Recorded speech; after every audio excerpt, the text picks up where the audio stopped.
এই হাদিসটি মন দিয়ে শোনেন, শেষে কি বলে নবীজি একটু খেয়াল করুন। قال رسول الله صلى الله عليه وسلم ثلاثة من أصل الإيمان। নবীজি বলেন ঈমানের মূল বিষয় হলো তিনটা। জোরে বলি সবাই, কয়টা? ঈমানের মূল বিষয় কয়টা? এক নম্বর, আল কাফু আম্মান ক্বালা লা ইলাহা ইল্লাল্লাহ।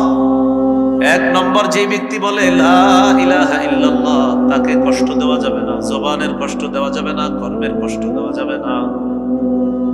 যে ব্যক্তি বলে লা ইলাহা ইল্লাল্লাহ, তাকে কষ্ট দেওয়া যাবে না।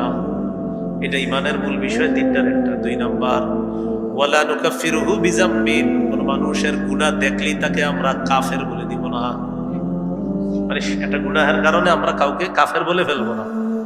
প্রশ্ন হলো, হুজুর কুফরির ফতোয়া তাহলে কে দিবে? ওই যে মুফতি সাহেবরা দিবে। কারা দিবে? মুফতি সাহেবরা, ফতোয়া বিভাগ আছে, তারা কাফের ফতোয়া দিবে। যেইতে না বাস মাইকের সামনে বসলাম আর দিয়ে দিলাম, এমন না। এটাও বিজ্ঞ মুফতি সাহেবরা ফতোয়া দিবে।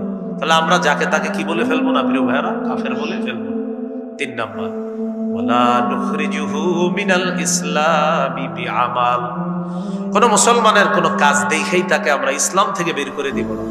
তার একটা কাজ দেখলাম, দেখে বলে ফেললাম যে সে ইসলাম থেকে বের হয়ে গেছে, এমন না। এটার জন্য মুফতি সাহেবদের কাছে জানাতে হবে, তারা ফতোয়া দিবে।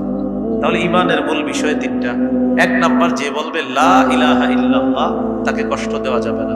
দুই নাম্বার, কোন ব্যক্তির গুনাহ দেখেই তাকে আমরা কাফের বলবো না।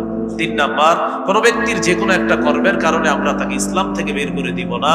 এই দায়িত্বের জন্য গবেষণা বিভাগ আছে, ফতুয়া বিভাগ আছে, তারা চূড়ান্ত রায়, চূড়ান্ত ফয়সালা সেখান থেকে তারা কোরআন হাদিসের আলোকে বলবে।